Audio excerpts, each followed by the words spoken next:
Selamat pagi teman-teman. Masih semangat kan? Oke, perkenalkan nama saya di sini yaitu Saniaro dari Pendidikan Ekonomi Universitas Pamulang. Di sini saya akan menjelaskan materi pelajaran ekonomi yaitu tentang kebutuhan manusia. Nah, sebelum kita melanjutkan materi, akan lebih baiknya kita saya jelaskan terlebih dahulu bahwasanya setelah kita mempelajari semua materi ini, diharapkan kepada siswa bisa mendeskripsikan pengertian dari kebutuhan manusia dan macam-macam kebutuhan manusia. Oke, kita lanjut ke materi yaitu kebutuhan manusia. Apa sih itu kebutuhan manusia? Ya, kebutuhan manusia itu merupakan segala sesuatu yang diperlukan oleh setiap manusia untuk menjalankan kehidupan yang sejahtera. Nah, adapun kebutuhan manusia ini berbagai macam-macam kebutuhan. Setiap manusia itu berbeda-beda kebutuhannya masing-masing. Oke. Dan di sini saya akan jelaskan macam-macam kebutuhan manusia. Ada apa aja sih macam-macam kebutuhan manusia itu? Nah, oke, macam-macam kebutuhan manusia itu dibagi menjadi 3 menurut intensitas dan kegunaannya. Yang pertama yaitu kebutuhan primer, kedua kebutuhan sekunder, dan yang ketiga yaitu kebutuhan tersier. Adapun kebutuhan primer yaitu kebutuhan pokok. Kebutuhan pokok ini merupakan kebutuhan yang yang harus dipenuhi oleh setiap manusia, yaitu contohnya yaitu pangan, sandang, dan papan. Kayak misalkan makanan pokok, pakaian, dan lain-lain sebagainya. Adapun yang kedua yaitu kebutuhan sekunder.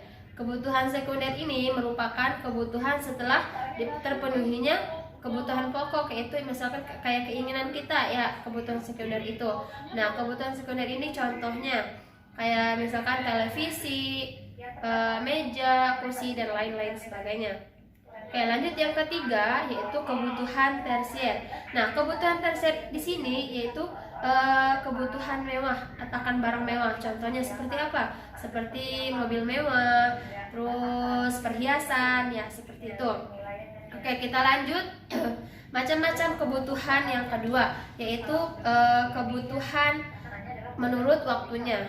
Adapun kebutuhan menurut waktunya itu dibagi menjadi 3 juga. Nah, yang pertama yaitu kebutuhan sekarang, yang kedua kebutuhan mendesak, dan yang ketiga yaitu kebutuhan yang akan datang.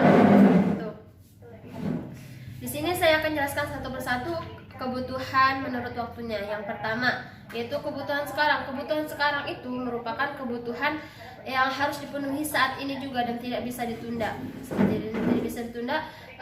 Sebagai contohnya kayak kita makan, kayak makanan, terus kayak kesehatan, seperti itu ya. Nah, dan yang kedua yaitu kebutuhan mendesak. Kebutuhan mendesak ini merupakan kebutuhan yang sangat kritis. Contohnya begini, bantuan kepada bencana alam, bantuan kepada masyarakat yang kena musibah, seperti itu. Dan seperti kayak pengacara begitu, itu mendesak. Nah, pun kebutuhan yang ketiga menurut waktunya yaitu kebutuhan yang akan datang. Nah, kebutuhan yang akan datang ini merupakan persiapan kita untuk keperluan-keperluan yang akan mendatang, baik itu jangka pendek maupun jangka panjang. Contohnya seperti apa? Yaitu misalkan kita dengan menabung di bank, dengan asuransi, dan lain-lain sebagainya. Seperti itu. Dan yang selanjutnya itu kebutuhan menurut sosio-budaya. Nah, menurut sosio-budaya itu dibedakan menjadi 2. Nah, yang pertama yaitu kebutuhan sosial dan yang kedua yaitu kebutuhan spiritual. Nah, kebutuhan sosial yang pertama itu merupakan kebutuhan oleh manusia yang sesuai kebutuhannya, sesuai dengan ibaratnya kayak jasanya gitu. Kayak misalkan dia seorang guru, misalnya seorang guru pasti dia membutuhkan membutuhkan baju dinas kayak gitu kan. Berarti dia yang ibaratnya yang pantas gitu di kayak misalnya kan kayak guru sekolah gitu ya, butuh baju dinas, seperti lurah gitu juga butuh baju dinas, itu merupakan buat sosial. Nah, yang kedua yaitu kebutuhan spiritual. Nah, kebutuhan spiritual di sini merupakan kebutuhan menyangkutnya kayak ke kenyamanan gitu ya, kayak misalkan buat pribadi ibaratnya kayak rohani lah gitu.